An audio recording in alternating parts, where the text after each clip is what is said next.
এই চলে না ভিউয়ার্স, আপনাদেরকে দেখাই। এই দেখেন আমরা একটি মোটর পেয়েছি। কি কই, একটি মোটর না, মূলত একটি জেনারেটর। এটা দিয়ে মানে চাষবাসের কাজ করা হয়। এখানে একটা তেল দিয়ে একটু পানি দিয়ে তারপর ইঞ্জিনটাকে স্টার্ট করা হয়। তো অতঃপর এখান থেকে পানি টান দিয়ে নদী থেকে এখানে পানি আসে, তারপর টান দিয়ে এখান দিয়ে বের করে অনেক কাজ করা হয়। যেমন ফসল ফলানো, মাঠ জমি শুকিয়ে গেলে ওখানে পানি পৌঁছানো হয় এবং অনেক ইত্যাদি কাজ। ট্রাক্টর মেশিনটি খুবই পুরাতন, সেলু মেশিন, সেচ পাম্প। এটি খুবই পুরাতন, জং ধরে গেছে, কারণ এটা বানিয়েছে। ঠিক চলবে নাকি তা ঠিক জানি না। আমরা এখন নৌকা দেখলাম, একটি ইঞ্জিন দেখলাম, অর্থাৎ সেচ পাম্প। চলেন এখন চলেন আমরা অন্যদিকে অগ্রসর হই। এবার আমরা শিয়ালের কোনো সন্ধান পেলে আমরা আপনাদেরকে দেখাবো। ওহো, আমি পারি না, ঢেল ভেঙে গেছে,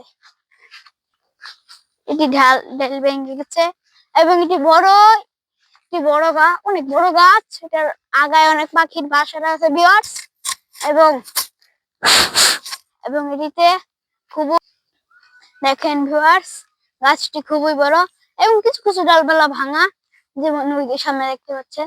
গাছটি খুবই বড় এবং এটির নাম করই গাছ। এটি সচরাচর সোজা দেখা যায় না। তাহলে আমরা একটি বড় গাব গাছের সন্ধানে এসেছি। গাব গাছ দেখতে পেলাম।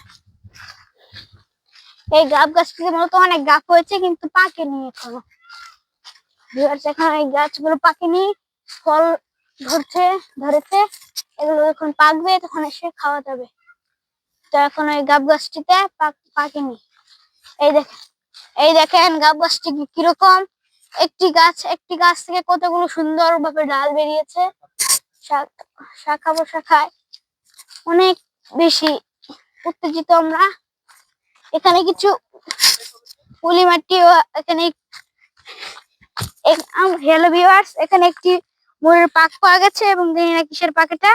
এমনকি এখানে একটি উলি মাটির বাসা পাওয়া গেছে। এই উলি মাটি খুবই কাজের। এটি দিয়ে ছোট সোনামণিরা খেলনাপাতি, মাটির কলস ইত্যাদি বানায়, যা খুবই চমৎকার হয়। এমনকি এটির ভিতর থেকে দেখাচ্ছি আপনাদেরকে, উলি নেই বোধহয়, উলি নেই এটির ভিতরে, হয়তো উলি নেই। কিন্তু আমি একটু গাব গাছ থেকে কষ পেয়েছি।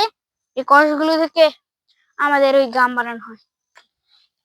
একটু আগে আমরা এখানে একটি শিয়াল দেখেছি এবং এমনকি চারিদিকটা খুবই শ্মশান ঘাটের মতো, এবং আমরা অন্য দিক দিয়ে অগ্রসর হব। এখন চলেন আগামীর দিকে যাই, সামনের দিকে যাই। Let's go. আমরা একটি শিয়ালের সন্ধান পাচ্ছি। শিয়ালটি যখন আমরা পেয়ে যাবো তখন আমরা খুবই আনন্দিত হব। ভিডিও চালু। এখানে আমরা কিছু উলি মাটির স্তূপ দেখি। স্তূপগুলো খুবই বড় এবং গাছ হয়েছে, শুকিয়ে গেছে।